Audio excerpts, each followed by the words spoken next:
करके IAS academy. आज हम जो स्टार्ट कर रहे हैं वो कर रहे हैं सर्कुलर फ्लो ऑफ इनकम, जो आपकी 12th क्लास का सिलेबस है बेसिकली। और 12th क्लास के सिलेबस के अंदर जो फर्स्ट चैप्टर है आपका वो है सर्कुलर फ्लो ऑफ इनकम, जिसके अंदर बेसिकली हम बात करेंगे कि इकोनॉमी का जो पूरा स्ट्रक्चर होता है वो क्या होता है, कैसे इकोनॉमी आपकी बनती है, उस इकोनॉमी के कौन से सेक्टर्स होते हैं और वो सेक्टर कैसे एक दूसरे के साथ डिपेंडेंट होते हैं, एक दूसरे के साथ कॉरिलेट करते हैं basically. So we are starting with the chapter का जो नाम है वो है सर्कुलर फ्लो ऑफ इनकम।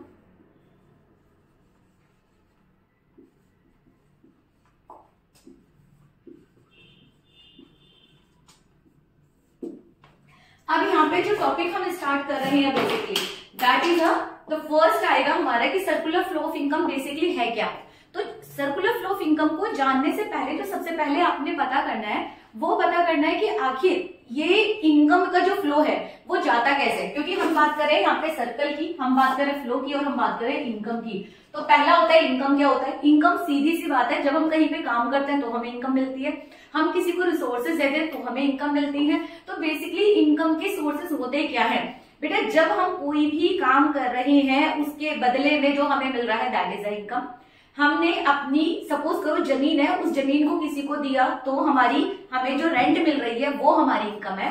हमने किसी के लिए काम कर दिया तो हमें जो हमने लेबर दिया या सर्विसेज दी उसके बदले में जो हमें मिल रहा है वो हमारी इनकम है। अगर हम अपना पैसा किसी को दे देते हैं उधार पे, उसके बदले में हमें जो हमारा पैसा मिल रहा है साथ में साथ इंटरेस्ट मिल रहा है वो हमारी इनकम है। और इसी के साथ साथ अगर हम किसी कंपनी के अंदर इन्वेस्टमेंट कर रहे हैं तो उससे जो हमें पैसा मिल रहा है वो हमारी इनकम है। इसका मतलब पहली चीज है कि हमें इनकम पता करना चाहिए कि what is the income. Basically income का मतलब होता है जहां पर आप पहले already 9th and 10th class के अंदर आप करके आए होंगे factor of production.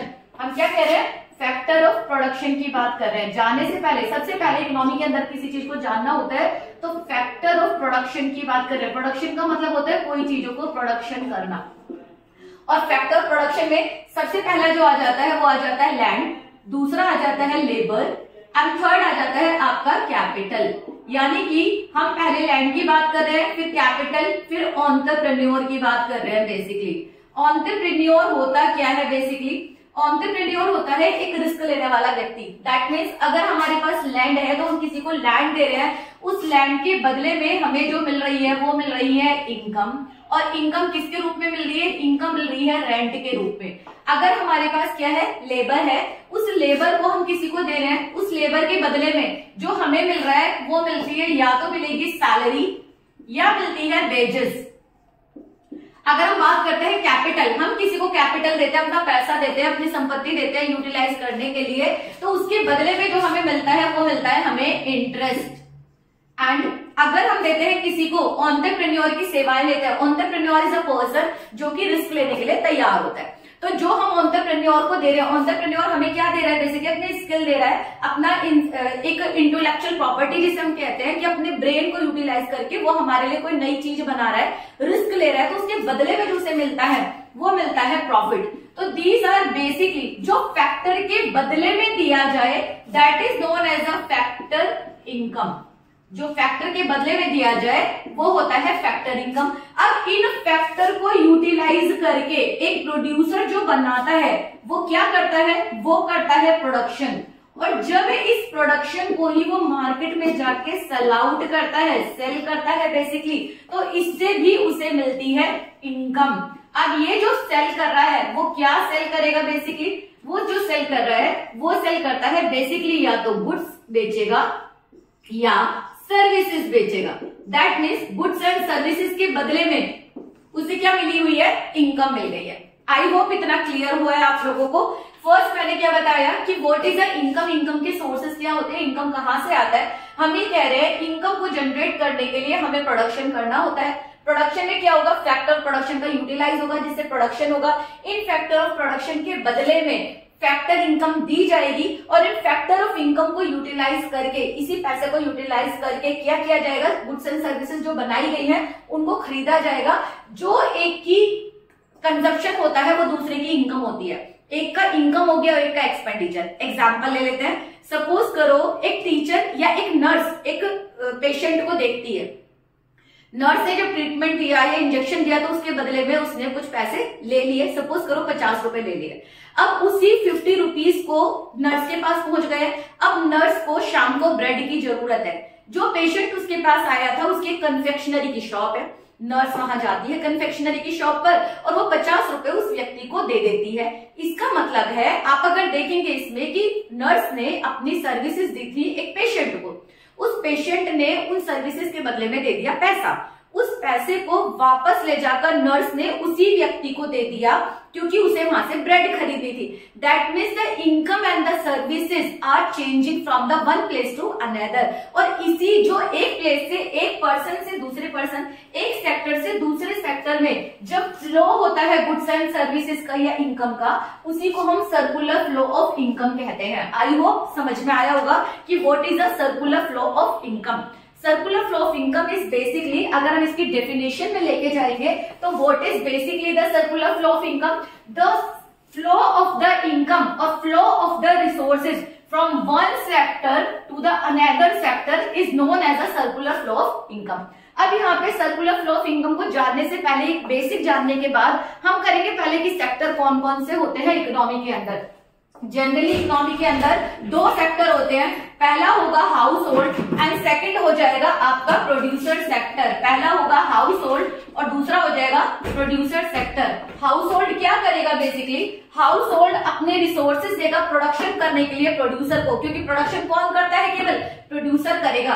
That means there are the two, अगर हम सिर्फ इन दोनों के बीच में रिसोर्सेज का लेन देन करेंगे तो this will be consider basically the two sector economy. This will be consider as a two sector economy. क्या सिर्फ दो सेक्टर होते हैं? नहीं, दो सेक्टर नहीं होते। हाउस होल्ड वो होता है जो डिमांड को जनरेट करता है। हाउस होल्ड कौन होता है? जो डिमांड जनरेट करता है। और इस डिमांड को पूरा कौन करता है? इस डिमांड को पूरा करता है प्रोड्यूसर करता है सप्लाई करके। और सप्लाई कैसे करेगा? वो प्रोडक्शन से करेगा। प्रोडक्शन कैसे करेगा? प्रोडक्शन करेगा रिसोर्सेज से। प्रोडक्शन करेगा रिसोर्सेज से। इन रिसोर्सेज को यूटिलाइज करना, इन्हीं रिसोर्सेज को यूटिलाइज करने के बारे में हम प्रीवियसली भी पढ़ के आए हैं। रिसोर्सेज कौन से हैं? लैंड है, लेबर है, कैपिटल है, एंटरप्रेन्योर है। इनको ये यूटिलाइज करेगा। अब सपोज करो ये यूज कर रहा है रिसोर्सेज को प्रोडक्शन करने के लिए, इसका मतलब है ये तो यूजर हो गया। अब अगर ये यूजर है तो इसका ओनर कौन है? जिससे वो ले रहा है ना? तो किससे ले रहा है वो? क्योंकि एज हम इकोनॉमी में मान के चलते हैं, जैसे मैंने नर्स का एग्जांपल दिया, तो नर्स ने अपनी सर्विसेज दी। सर्विसेज किसे दी थी? कस्टमर को दी थी। कस्टमर ने क्या दिया? उसे पैसा दे दिया। उसी पैसे से जाकर उसने प्रोडक्शन किया था। तो वहां पर जो पेशेंट था वो एक बेकरी हाउस का, एक कन्फेक्शनरी था जो कि प्रोडक्शन कर रहा था ब्रेड का। और ब्रेड बनाने के लिए उसे क्या चाहिए थे? पैसे। और पैसे कहां से निकल के आए थे? जो पैसे लेते हैं हाउस होल्ड से। Is it clear? Now we are suppose to start with that कि हम जो रिसोर्सेज ले रहे हैं, जो हम डिमांड या सर्विसेज की हम बात कर रहे हैं यहाँ पर, वो कैसे जनरेट होगी? वो जनरेट होगी जब इनके पास इनकम होगी। So the first thing is there कि प्रोड्यूसर जब अपना डिमांड करेगा तो डिमांड की जाती है किससे? प्रोड्यूसर से। तो प्रोड्यूसर क्या करेगा? प्रोड्यूसर लैंड लेबर कैपिटल को यूज करेगा। अब लैंड लेबर कैपिटल का ओनर कौन है? वो हो गया हाउस होल्ड। वो कौन है? House holder. House hold is owner of factor of production. और यही फैक्टर ऑफ प्रोडक्शन कहां दिए जाते हैं? प्रोड्यूसर सेक्टर को दिए जाते हैं। किसके रूप में? ये दिए जाएंगे लैंड के रूप में, लेबर के रूप में एंड कैपिटल के रूप में, and last but not list that is entrepreneur के रूप में दिए जाएंगे। आई होप इतना क्लियर है आप लोगों को सबको। Is it clear? The first thing is क्या किया जाएगा? हाउस होल्ड प्रोड्यूसर को अपने क्या देगा? फैक्टर देगा, जिससे प्रोड्यूसर जो है वो प्रोडक्शन करेगा। लेकिन अब क्योंकि इसने यहाँ पर क्या किया है? इसने अपने रिसोर्सेज दिया है, तो रिसोर्सेज करने के बाद ये क्या करेगा? प्रोडक्शन करेगा इसका। और प्रोडक्शन करने के लिए यहाँ पर क्या दिया जाएगा? ये जो दिया जाएगा, क्योंकि इसने रिसोर्सेज दिए हैं, तो अपने रिसोर्सेज के बदले में प्रोड्यूसर इसे क्या देगा? प्रोड्यूसर इसको देगा यहाँ पर फैक्टर इनकम। अभी मैं आप लोगों को बता चुकी हूँ फैक्टर इनकम क्या होती है। क्या देगा इसको? फैक्टर इनकम देगा। और फैक्टर इनकम कौन कौन सी थी? फैक्टर इनकम थी लैंड के बदले में थी रेंट, लेबर के बदले में है सैलरी या वेजेस। अगर एक पर्टिकुलर मंथ एक लीगल तरीके से दिया जाता है, एक एग्रीमेंट के थ्रू दिया जाएगा, दैट इज अ सैलरी। अगर पर डे, पर वीक या पर आवर के हिसाब से दिया जा रहा है, that is a wages basically.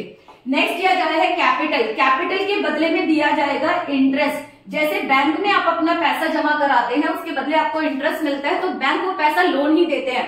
तो बैंक या फाइनेंशियल मार्केट इन दोनों के बीच में एक मीडिएटर का काम करते हैं। नाउ जो सेकेंड पॉइंट चलेगा हमारा कि प्रोड्यूसर्स ने क्या किया, फैक्टर ऑफ प्रोडक्शन को यूटिलाइज किया और इसके बदले में उसने रिसोर्सेज को बना दिया। अब यहाँ पे फैक्टर पहुंच चुके हैं प्रोड्यूसर के पास और प्रोड्यूसर से पैसा पहुंच चुका है किसके पास, फैक्टर ऑफ इनकम के रूप में कंज्यूमर के पास पहुंच चुका है या हाउस होल्ड के पास पहुंच चुका है। नाउ क्योंकि इसने प्रोड्यूसर ने ये फैक्टर यूटिलाइज किए हैं तो इनसे वो क्या करेगा, एक गुड्स एंड सर्विसेज को जनरेट कर देगा। क्या बनाएगा, गुड्स एंड सर्विसेज, यानी कि प्रोडक्शन बना देगा। और ये प्रोडक्शन किसको जाएगा, जो प्रोड्यूसर प्रोडक्शन किया वो जाएगा हाउस होल्ड की तरफ जाएगा, क्योंकि ये बेचेगा किसको, बाकी इन सबको बेचेगा। और इसी के बदले में जो हाउस होल्ड देगा प्रोड्यूसर को, वो देगा बेसिकली, क्योंकि जब आप चीजें खरीदते हो तो आप कुछ ना कुछ खर्चा करते हो ना, एक्सपेंडिचर करते हो ना बेसिकली। जैसे मार्केट में गए, आपको अगर सपोज को चॉकलेट खानी है या आइसक्रीम खानी है तो आप क्या करोगे, मार्केट के अंदर पैसे दोगे। दैट द सेम इज, उस पैसे को बोला जाता है एक्सपेंडिचर। और यही काम करेगा कौन, ये करेगा कंज्यूमर करेगा या हाउस होल्ड करेगा प्रोड्यूसर की तरफ expenditure on goods and services. Clear हुआ इतना। यहां पर हमने देखा कि यहां पर सबसे पहले क्या देखा हमने, there are the two sector of economy, first is household, second is a producer. Household ने अपने रिसोर्सेज दिए प्रोड्यूसर को, प्रोड्यूसर ने उसके बदले में से फैक्टर ऑफ इनकम दे दिया। फिर प्रोड्यूसर ने उन फैक्टर प्रोडक्शन का क्या किया, यूज किया। यूज किसके लिए किया, क्योंकि उसे प्रोडक्शन करना था, उसने क्या किया, प्रोडक्शन कर दिया। और प्रोडक्शन को ही हम बोलते हैं जनरेशन। जनरेशन का मतलब होता है गुड्स एंड सर्विसेज में प्रोडक्शन करना बेसिकली। तो उन्होंने क्या किया, प्रोडक्शन कर दिया, इसको यूटिलाइज करके उसने क्या किया, प्रोडक्शन किया। उसी प्रोडक्शन को उसने फिर क्या किया, गुड्स एंड सर्विसेज के रूप में दे दिया किसको, हाउस होल्ड को। और हाउस होल्ड ने क्या किया, एक्सपेंडिचर किया। जब उसने यहाँ पर द फर्स्ट फेज क्या स्टार्ट होता है, डिमांड की जाएगी प्रोड्यूसर से और प्रोड्यूसर उसके लिए प्रोडक्शन कर देगा। तो सबसे पहला फेज अगर हम बोलते हैं प्रोडक्शन का सबसे पहला फेज जो होता है वो होता है जनरेशन। जनरेशन किसका होगा, गुड्स एंड सर्विसेज के प्रोडक्शन का, गुड्स एंड सर्विसेज के प्रोडक्शन का जनरेशन होता है बेसिकली। तो this is a first phase of production, this is a first phase of production. अब सेकंड फेज ऑफ प्रोडक्शन क्या होगा बेटा, सेकंड फेज ऑफ प्रोडक्शन जो होता है वो होता है जो इनके, जब ये प्रोडक्शन कर रहा है तो उस समय पर जो भी उसने फैक्टर के बदले में इनकम दी है उसको हम बोलते हैं, फैक्टर इनकम जो दी हुई है इसको हम बोलते हैं डिस्ट्रीब्यूशन। क्या बोलते हैं इसको, डिस्ट्रीब्यूशन ऑफ इनकम। अब इनकम को डिस्ट्रीब्यूट किसने किया है, प्रोड्यूसर ने किया है। किसके रूप में किया है, फैक्टर इनकम के रूप में। This is a second phase of production. Second phase ये हो गया। पहला क्या था, हाउस होल्ड ने डिमांड की प्रोड्यूसर ने बोला ठीक है तुम अपने रिसोर्सेज दे दो, मैं प्रोडक्शन कर देता हूं। प्रोडक्शन कर दिया उसने, प्रोडक्शन का मतलब है to generate goods and services, to generate goods and services. उसने गुड्स एंड सर्विसेज बना डाली और यही है फर्स्ट फेज। सेकेंड फेज क्या बोला उसने कि जो फैक्टर मैंने यूटिलाइज किया उसके बदले में तुम्हें जो दिया जा रहा है वो है डिस्ट्रीब्यूशन ऑफ द इनकम। और इस डिस्ट्रीब्यूशन इनकम को ये वापस कहाँ जा रहा है, प्रोड्यूसर के पास जा रहा है। तो दिस विल बी कंसीडर, ये जो एक्सपेंडिचर है this will be consider as a third phase of the production. क्या कर रहे हैं यहाँ पे, तीसरा फेज हो रहा है, क्योंकि वो पैसा वापस प्रोड्यूसर के पास जा रहा है, क्योंकि पैसा एक लोकेशन से दूसरी लोकेशन में जा रहा है। इसी को हम बोलेंगे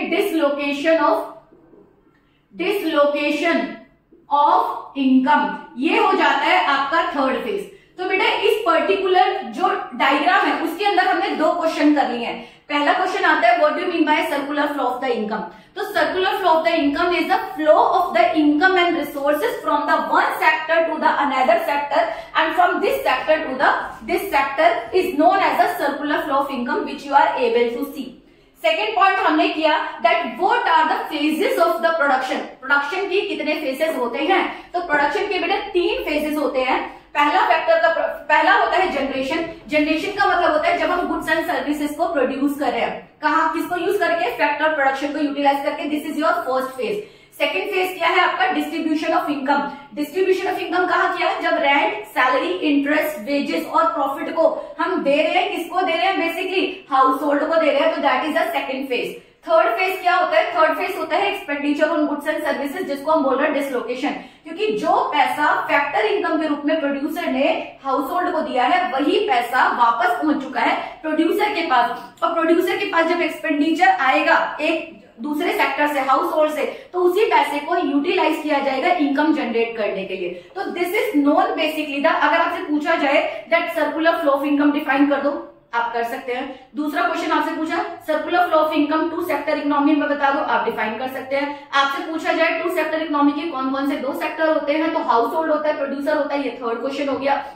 फोर्थ हो गया कि flow of the land labour capital या फैक्टर ऑफ प्रोडक्शन किससे किस तरफ होता है, इस तरह का क्वेश्चन आता है तो कहां से होगा? हाउस होल्ड से प्रोड्यूसर होगा। Flow of goods and services कहां से कहां होगा? प्रोड्यूसर से होगा हाउस होल्ड की तरफ, तो ये दूसरा क्वेश्चन हो गया।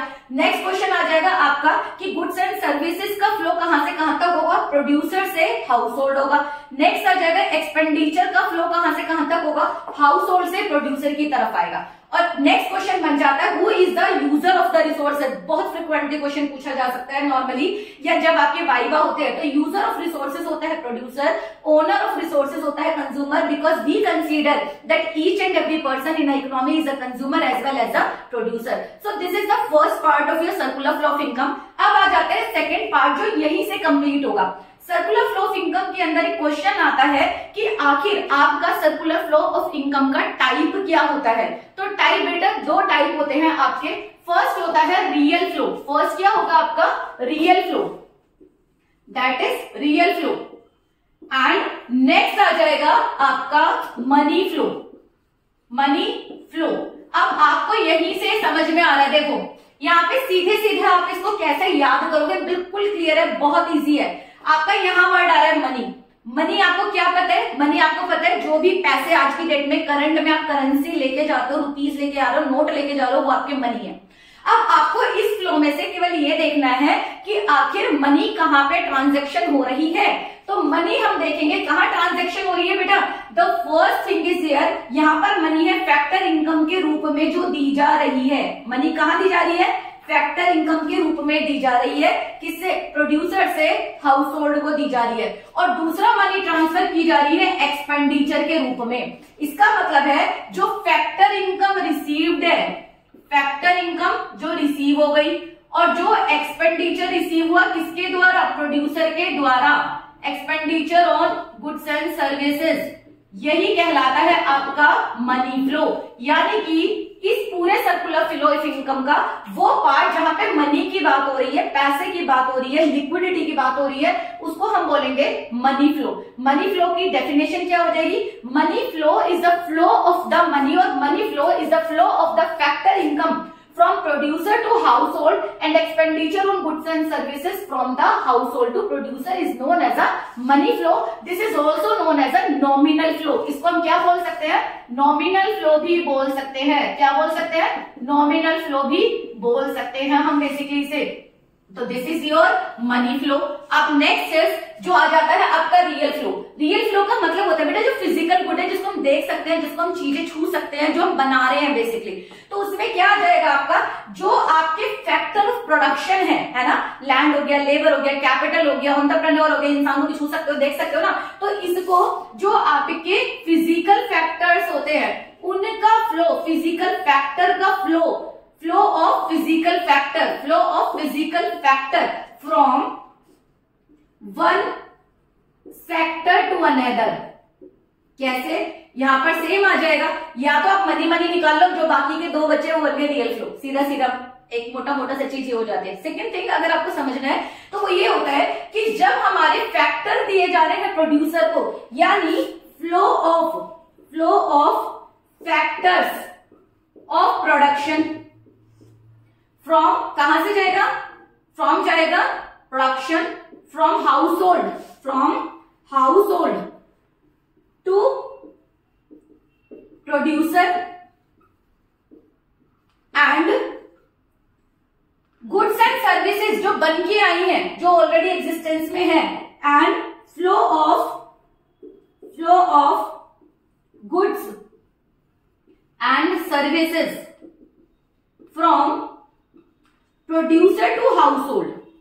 यानी सिर्फ physical producer to household is known as real flow. So this is all about your chapter. अगर आपको याद करना है तो अगर ये डायग्राम आपको समझ में आ गया तो पूरा चैप्टर इसके अंदर आ गया आपका। सिर्फ दो चीजें नहीं आई है, एक आया है what is the stock and what is the flow, and second है इंजेक्शन और लीकेज, उनसे रिलेटेड क्वेश्चन आ जाते हैं। तो first you are suppose to take a click. अगर आपको समझ में आ गया है, अगर कहीं पे डाउट है तो आप कमेंट बॉक्स में लिख सकते हैं। अगर आप इस डायग्राम को समझ गए हैं तो इसका मतलब है आपका पूरा चैप्टर क्लियर है। अगर मैं इन दोनों चैप्टर की, इन दोनों की हाउस होल्ड के बीच में बात कर रही हूँ तो यहाँ पर होती है फाइनेंशियल मार्केट, जो इन दोनों के बीच में ब्रेकर का काम करते हैं। फाइनेंशियल मार्केट जैसे कि आपका होता है यानी ब्रिज का काम करती है। जैसे कि यहाँ पर क्या होगा, पैसा जो होगा वो डायरेक्टली नहीं दिया जाता है, बैंकों के थ्रू दिया जाता है बेसिकली, और बैंक उस पर कुछ इंटरेस्ट देते हैं। ये जो पैसा बैंक ने, कंज्यूमर ने जमा किया वो प्रोड्यूसर को दे दिया जाएगा, प्रोड्यूसर इसे वापस इंटरेस्ट के साथ दे देगा और यही इंटरेस्ट जो होगा वो वापस चला जाएगा। तो फाइनेंशियल मार्केट इनडायरेक्टली इंक्लूड होती है, तो इसे हम किसी सेक्टर का नाम नहीं देते हैं बेसिकली। क्लियर हुआ? तो first is what we have learn that what are the sector of the economy. जो सबसे पहले हमने किया कि सर्कुलर फ्लो ऑफ इनकम क्या होता है, flow of the goods and services, flow of the factor of production, flow of the income, flow of the factor income. इस एक सेक्टर से दूसरे सेक्टर में उसको हम सर्कुलर फ्लो ऑफ इनकम कहते हैं। सेकेंड पार्ट आ जाएगा कि आपके सेक्टर ऑफ इकोनॉमी क्या होते हैं। तो बेटा अभी जो मैंने बताया इसमें टू सेक्टर इकोनॉमी है, जिसके अंदर हम बात कर रहे हैं कि हाउस होल्ड होता है और प्रोड्यूसर होता है, क्योंकि आपके सिलेबस में 12th क्लास में इतना ही है। बाकी इसके टोटल 4 सेक्टर होते हैं लोअर क्लासेस के हिसाब से, और आगे 6 चैप्टर होते हैं अगर हम हायर क्लासेस के अंदर जाते हैं बेसिकली। तो यहाँ पर अगर हम बात करें आपके सिलेबस की, 12th क्लास के सिलेबस की, तो आपके सिलेबस में 2 सेक्टर इकोनॉमी आती है which we have clear. Now the thing is, यहाँ पर हमने क्या बोला कि जो हमारी इनकम है वो एक सेक्टर से दूसरे सेक्टर जाएगी। तो इसमें हमने बताया कि there are the 2 flow, first is a money flow and second is a real flow. अगर रियल फ्लो की बात करते हैं तो लैंड, लेबर, कैपिटल प्रोड्यूसर के पास जा रहे हैं और ये वापस बन के प्रोड्यूसर गुड्स एंड सर्विसेज बना रहा है, वापस जा रहा है हाउस होल्ड, ये हो गया रियल फ्लो। अगर हम मनी फ्लो की बात करेंगे तो मनी फ्लो में जो फैक्टर इनकम दी जाती है प्रोड्यूसर से कंज्यूमर को, और कंज्यूमर या हाउस होल्ड से एक्सपेंडिचर के रूप में जा रही है प्रोड्यूसर के पास, तो ये हो गया आपका real flow basically, money flow basically. तो these are the real flow. और मनी फ्लो हो गया जिसमें मनी का ट्रांजेक्शन होगा मनी फ्लो, और जिसमें गुड्स एंड सर्विसेज का ट्रांजेक्शन होगा उसको बोलेंगे हम रियल फ्लो। आई होप आपको ये चीजें समझ में आई होगी। एक क्वेश्चन मैंने बताया था what are the phases of the production. तो फेजेस ऑफ प्रोडक्शन का अगर मैं डायग्राम बना दूं, फेजेस ऑफ प्रोडक्शन, उसका अगर मैं डायग्राम बना देती हूं तो डायग्राम में डिटेल तो मैंने इसमें दे दी आपकी। तो फेजेस ऑफ प्रोडक्शन के इस तरीके से आपका 3 ये बन जाएंगे बेसिकली ट्राइकुलर। क्या बन जाएगा? पहला आ जाएगा जनरेशन फेज। जनरेशन फेज का मतलब होता है production of goods and services. Generation phase का मतलब होता है production of goods and services. दूसरा फेज आ जाता है डिस्ट्रीब्यूशन, जो आप डिस्ट्रीब्यूट करते हो रिसोर्सेज को। एंड थर्ड फेज आ जाता है आपका डिस्पोजिशन, जो आप डिसलोकेट करते हो या डिस्पोजिशन करते हो किसी भी इनकम को। These are the 3 phase of the circular flow of income basically. तो दिस इज द कंप्लीट, ये आपका एक पूरा आपका बन चुका है कि what is the circular flow of income, what is the आपका रियल फ्लो है, मनी फ्लो है, what are the phases of the economy, and related question I have already defined. Now the next topic जो हम start कर रहे हैं वो कर रहे हैं what is the stock and what is the flow basically, and what is the injection and what is the leakage. This much is amount of your syllabus, जो सिलेबस के अंदर आता है। ये चैप्टर नंबर 1 के अंदर बेटा आपका कंप्लीट किया जाता है। टॉपिक हम कर रहे हैं बेसिकली कि what is basically the stock. अच्छा, स्टॉक का अगर मैं पूछती हूँ आपसे तो दिमाग में लेके आओ कि स्टॉक होता क्या है। गिलास के अंदर जो पानी है वो स्टॉक होगा या फ्लो होगा? सोच के देखिए, क्या होना चाहिए वो? यस, वो स्टॉक होना चाहिए। अगर मैं बात करती हूँ कि टंकी से पानी निकल के जा रहा है, बह रहा है, नदी से पानी बह रहा है, तो वो क्या है? क्या वो रुका हुआ है? नहीं, वो एक फ्लो है। अगर मैं बात करती हूँ लेक का पानी, क्या है? स्टॉक है। अगर मैं बात करती हूँ दिल्ली से मुंबई के बीच की दूरी, तो क्या है? दोनों के बीच की दूरी एक जैसी है, चेंज नहीं होगी। यानी जिसमें चेंज नहीं है वो है स्टॉक, जिसमें चेंज हो जाएगा वो हो जाएगा फ्लो। अगर हम कहें कि अभी मैं 2 किलोमीटर चली और अभी मैं चली रही हूँ, तो कितना चलूंगी? चेंज हो जाएगा, दैट इज द फ्लो। अगर मैं एक पर्टिकुलर पीरियड ऑफ टाइम पे कर रही हूँ तो वो हो जाएगा स्टॉक। अगर मैं कह रही हूँ over the period of the time मैं चेक कर रही हूँ कि कितना चेंजेस आएगा, तो उसको हो जाएगा हमारा फ्लो। कंसेप्ट क्लियर हुआ? तो यहाँ पे कंसेप्ट आ जाता है what do mean by the stock and what do mean by the flow. पहला ये कंसेप्ट है, बहुत इजी है। स्टॉक का मतलब हो गया, मीनिंग करेंगे सबसे पहले, तो मीनिंग में क्या आ जाएगा? स्टॉक मीन्स होता है स्टैटिक, रुका हुआ। जबकि ये हो जाएगा डायनामिक, जिसमें चेंज है, यानी कि which has no change, which has no change, जिसके अंदर कोई चेंज नहीं हुआ in a period of time. अगर किसी पीरियड ऑफ टाइम में कोई चेंज नहीं है तो हमारा क्या हो जाएगा, पीरियड में कोई चेंज नहीं है, तो that is known as a stock. अगर हमारा there is a change, there is change, और चेंज किस में है, किसी भी क्वांटिटी में है, किसी प्रोडक्शन में है, तो वो हो जाएगा फ्लो आपका। अगर हम बात करते हैं यहाँ पे मीनिंग के बाद है, अगर हम बात करते हैं टाइम डायमेंशन की, टाइम डायमेंशन की, तो हम क्या कह रहे हैं, टाइम डायमेंशन किसमें मेजर कर रहे हैं हम, स्टॉक में कि एक पर्टिकुलर पीरियड ऑफ टाइम पे कितना है। तो इसमें हम बात करते हैं पर्टिकुलर पीरियड ऑफ टाइम की। क्या बात कर रहे हैं, पर्टिकुलर पीरियड ऑफ टाइम पे मेजर होने वाली क्वांटिटी की, पर्टिकुलर पीरियड ऑफ टाइम पे जो हम क्वांटिटी मेजर कर रहे हैं। जबकि फ्लो के अंदर हम एक over the period of time देखते हैं। किसकी बात कर रहे हैं, over a period of time, period of time. अगर हम बात करते हैं यहाँ पर किसकी, नेशनल वेल्थ की, तो नेशनल वेल्थ क्या है, एक क्वांटिटी है जिसको हम पर्टिकुलर पीरियड ऑफ टाइम पे कैलकुलेट कर सकते हैं। तो ये क्या है, बेसिकली बेटा स्टॉक है। जबकि हम बात करते हैं नेशनल इनकम की, तो हम हमेशा चाहते हैं कि वो चेंजेबल और इंक्रीज हो, हमारी जीडीपी लगातार इंक्रीज होती जाए, तो हम इसको क्या बोलेंगे, that is the flow. Basically generally आपका जो क्वेश्चन स्टॉक या फ्लो से रिलेटेड आता है, तो पहला आता है what is the difference between the stock and flow. Second question जो इसके अंदर आता है वो आता है, आपको कुछ क्वेश्चन दे दिए जाएंगे, 1 मार्क्स में दे दिया जाएगा और आपसे पूछा जाएगा कि कौन सा इसमें से स्टॉक है, कौन सा आपका फ्लो है। सिंपल इतना समझना है, जिसको चेंज नहीं कर सकते वो स्टैटिक है, वो स्टॉक है। जिसमें चेंज आता है over the period of the time, वो फ्लो है। आपकी जो हाइट है, अब मेरी हाइट है, वो स्टॉक हो चुकी है। अगर आप छोटे बच्चे हो और आपकी हाइट चेंजेबल है, तो वो अभी के लिए फ्लो है, क्योंकि हम over a period of the time check कर रहे हैं कि 2017 से लेकर 2022 तक कितनी हो रही है, चेंज हो रही है। तो दैट इज, अगर वो चेंज हो रही है तो that is a flow, which is changeable, that is basically the flow. अगर कोई डाउट है तो you can ask in the question. Next हम बात जो कर रहे हैं आपका, वो बात कर रहे हैं इसके अंदर, लास्ट पॉइंट जो हम कर रहे हैं आज का, वो कर रहे हैं इंजेक्शन और लीकेज। इंजेक्शन और लीकेज होता क्या है बेसिकली, बेटा आपकी इकोनॉमी होती है बेसिकली, और इकोनॉमी को हम एक समुद्र की तरीके से मान के चलते हैं। जैसे समुद्र के अंदर पानी होता है, ऐसी इकोनॉमी के अंदर करेंसी होती है, या मनी होती है, या लिक्विडिटी होती है। इस तरीके से मैं मान के चलूंगी कि दैट इज योर इकोनॉमी। अब इकोनॉमी की, सपोज करो कि इकोनॉमी हो जाती है बीमार, तो बीमार अगर इकोनॉमी होगी तो वो क्या हो जाएगी, श्रिंक हो जाएगी बेसिकली। तो इकोनॉमी अगर बीमार होगी तो इसका मतलब है उसमें से कुछ निकल रहा है, बाहर जा रहा है, बेसिकली आउटफ्लो हो रहा है ना। और आउटफ्लो होने का मतलब है वहां से, क्योंकि इकोनॉमी की जो बूस्टअप, इकोनॉमी की जो लाइफ है, वो क्या है बेसिकली, वो मनी है, वो करेंसी है, वो बेसिकली आपकी करेंसी के साथ, यानी कि पेपर नोट है, करेंसी है, वो क्या है आपके पेपर नोट है। वो सब आपका जो आपका डिमांड ड्राफ्ट है, ओवर ड्राफ्ट है, जो बैंकिंग सिस्टम में होता है, जो पैसा आपके पास है, जो वेल्थ आपके पास है, वो सब इकोनॉमी का हिस्सा है। अगर हम बात करें कि मनी, ये करेंसी बाहर हो जाए, आउटफ्लो हो जाए, तो इसी को हम कहते हैं लीकेज।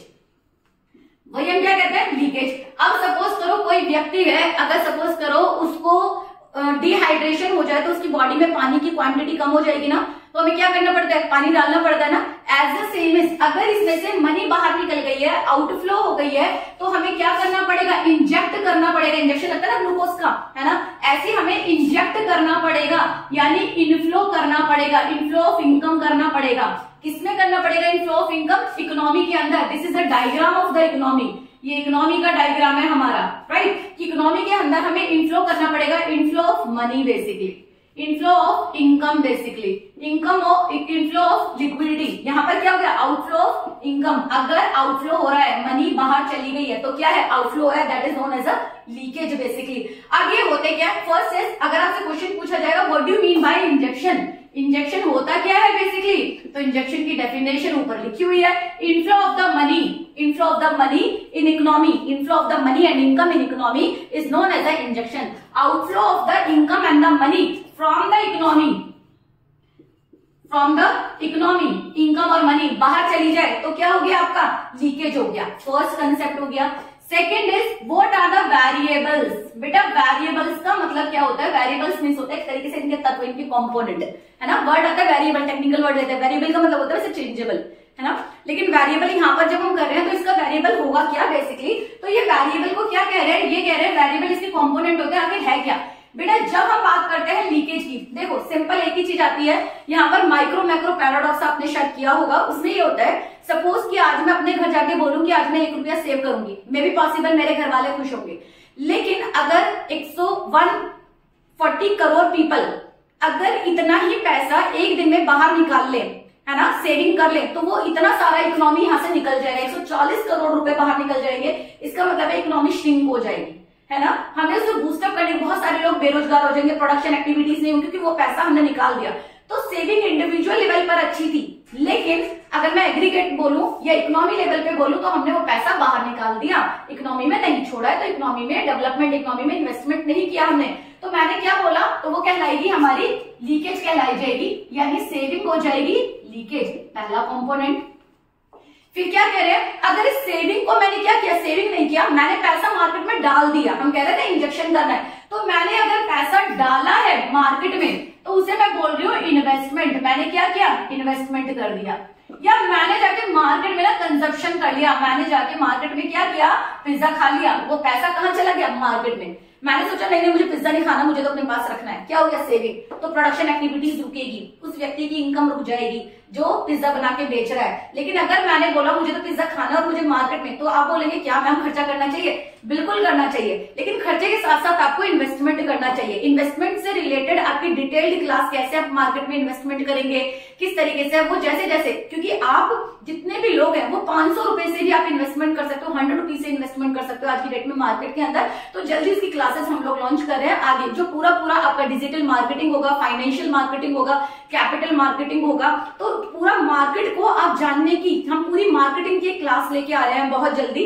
तो आप जुड़े रहिए हमारे साथ एंड कंटिन्यू रहिए कि किस तरीके से आप पैसे से पैसा बनाया। आपने सुना होगा बट पैसे से पैसा बनाया जाता है, लेकिन आप ये सोचोगे हम कैसे बना सकते हैं, मेरे पास पैसा नहीं है। एटलीस्ट आपके पास 100 रुपए, 200 रुपए, 500 रुपए, 1000 रुपए अपनी अपनी कैपेसिटी के हिसाब से होते हैं। उस पैसे से आप कैसा पैसा जनरेट करते हो। Suppose you are not earning anything right now, लेकिन अगर तुम सपोज करो 500 रुपए महीने के अपने ऊपर खर्च करते हो, क्या 500 रुपए हम सेव करके रख सकते हैं?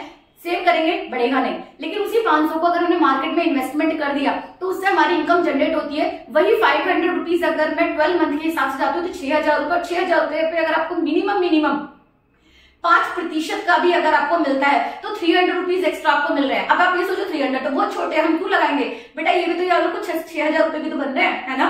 तो ये क्लासेस हम करेंगे, लेकिन वही जो पैसा है वो 5 से 6 साल के अंदर, 7 साल के अंदर अगर आप सिस्टमैटिकली ढंग से लगा रहे हो मार्केट के अंदर तो वो जनरेट हो जाता है, उसी से आपकी इनकम जनरेट हो जाती है। तो उसकी क्लासेस जल्दी हम करेंगे। अगर आपको बहुत जल्दी चाहिए, क्योंकि अभी हमारा पूरा 12th क्लास का एक सिलेबस चला है, तो we are starting right now the 12th class syllabus. If you want कि मैं आपको जल्दी ही मार्केटिंग के बारे में या किस तरीके से छोटी छोटी सेविंग इन्वेस्टमेंट में बदल के आप इनकम को जनरेट कर सकते हो, आप अपनी सेविंग को बढ़ा सकते हो, जिससे आपकी liquidity after a certain period of the time बढ़ जाए आपकी, कि ग्रेजुएशन तक आते आते आपके पास एक लमसम अमाउंट आपकी जेब में होना चाहिए। तो आप मुझे कमेंट बॉक्स में लिख के बताएंगे कि कहां पर किस तरीके से आप बेसिकली कहां रह रहे हैं, आपकी इनकम है, छोटा मोटा बता सकते हैं आप, बेसिकली अपनी व्यू शेयर कर सकते हो। और कब आपको ये क्लासेस चाहिए, very soon we are starting, maybe the first week of the March we are starting that class basically. Next हम कर रहे हैं यहाँ पे आगे हम बात कर लें, क्योंकि बाय द टाइम आपके पेपर भी खत्म होने वाले हैं। कुछ स्टूडेंट है जिनके खत्म होंगे आपके मार्च में नहीं है, अप्रैल में जाके, तो आप लोग वो क्लास अप्रैल में देखिएगा। अब हम आगे बात कर लेते हैं यहाँ पे लीकेज और सेविंग की बात किया। मैंने क्या बताया, लीकेज क्या हो गया, यहाँ पे लीकेज हो गया बेसिकली सेविंग आपकी, जो आपने पैसा बाहर निकाल दिया। इसी तरीके से अगर हम बाहर की कंट्री से कोई इंपोर्ट करते हैं, बाहर से सामान मंगा रहे हैं, तो पैसा हमारी कंट्री से बाहर चला गया। बेटा सीधा सीधा समझो, जब हमारी कंट्री में पैसा आ रहा है तो वो इंजेक्शन है, हमारी इकोनॉमी में आ रहा है। जब वो बाहर चला जाएगा तो लीकेज हो जाएगा। हमने सेकंड बोल दिया कि यहाँ पर क्या होगा, अगर आपने कोई चीज इंपोर्ट की है, बाहर से मंगाई है, तो पैसा बाहर चला जाएगा, लीकेज हो गया। उल्टा हो जाएगा, थर्ड कह रहे हैं भाई एक्सपोर्ट कर दिया, अगर बाहर सामान बेचा है तो पैसा आएगा हमारी इकोनॉमी में, तो ये हो जाएगा, फिर से खुल जाएगी हमारी इकोनॉमी।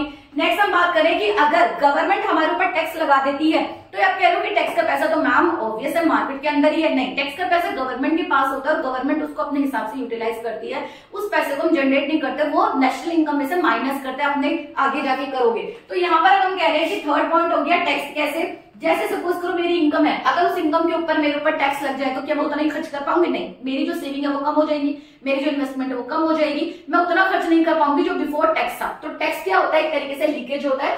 टैक्स के बदले में जो गवर्नमेंट है टैक्स को कम कर देती है गवर्नमेंट, उसको हम बोलते हैं सब्सिडीज। तो सब्सिडीज एक तरीके से क्या हो जाएगी?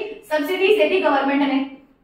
गवर्नमेंट ने बोला 10 रुपए टैक्स दो पेट्रोल पे, आप गाड़ी चलाते हो 10 रुपए का टैक्स दे दो मुझे पेट्रोल पे। मैंने बोला ठीक है, अभी देना पड़ेगा, कंपलसरी पेमेंट है। लेकिन गवर्नमेंट ने मुझे खुश कर दिया, कह रही है कि ठीक है भाई, ऐसे करो, जो आप टैक्स दे रहे हो ना उस पे आप 5% का सब्सिडीज ले लो, यानी कि आप 10 रुपीज नहीं दे रहे हो, 5 रुपीज दे रहे हो। इसका मतलब है मेरे पास ज्यादा पैसे में ज्यादा खर्च कर सकती हूँ। दैट मीन्स इकोनॉमी में यही होता है कि जब हम बाहर की कंट्री में टैक्स दे रहे हैं तो पैसा हमारा बाहर जा रहा है। अगर हमारी कंट्री में टैक्स जो हम टैक्स दे रहे हैं, इंपोर्ट ड्यूटी, एक्सपोर्ट ड्यूटी जो हम दे रहे होते हैं, तो या कस्टम ड्यूटी जो हम दे रहे होते हैं, उससे पैसा बाहर जाता है। जबकि हमें अगर किसी चीज में छूट मिल जाए, सब्सिडीज मिल जाए, बायलैटरल जो रिलेशंस होते हैं, मल्टीलैटरल रिलेशन का फायदा मिलता है, हमें किसी एग्रीमेंट का फायदा मिलता है, तो उससे जो हमारा पैसा बचता है, जो हमें रेम्यूनरेशन मिलता है, इंसेंटिव्स मिलता है, वो पैसा हमारी इकोनॉमी में आ जाता है बेसिकली। तो these are basically the variable. बेटा क्वेश्चन यहाँ पर आ जाता है that what is the injection and what is the leakage, दोनों के बीच में डिफरेंसेस करना आ जाता है।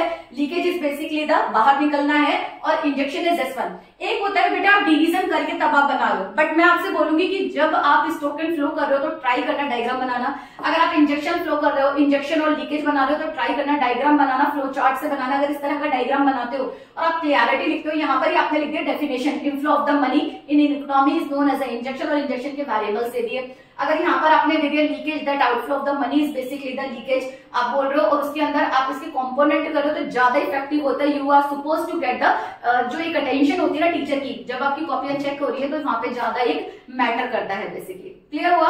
आई होप आपको क्लास समझ में आई होगी। आज जो हमने किया what is the circular flow of income, what is the real flow of income, what is the money flow of income, which are the type of the economy. उसके बाद हमने किया what are the phases of the production, that is the generation phase, distribution phase and disposition या dislocation phase. उसके बाद हमने किया what is the stock and what is the flow. उसके बाद हमने किया है basically what is the injection and what is the leakage. That's all for today class. अगर आपको कहीं पे डाउट है या लगता है कोई चेंजेस चाहते हो क्लासेस के अंदर, या किसी टॉपिक के ऊपर आप चाहते हो कि मैम इसके ऊपर डिटेल क्लासेस बना दीजिए, तो आप कमेंट बॉक्स में लिख सकते हैं। पक्का आपको उसका जो आंसर है, रिव्यू है, चीजें हैं, वो आपको बिल्कुल मिलेगी। थैंक यू सो मच, बने रहिए हमारे साथ प्रज्ञा इस academy. Thank you so much.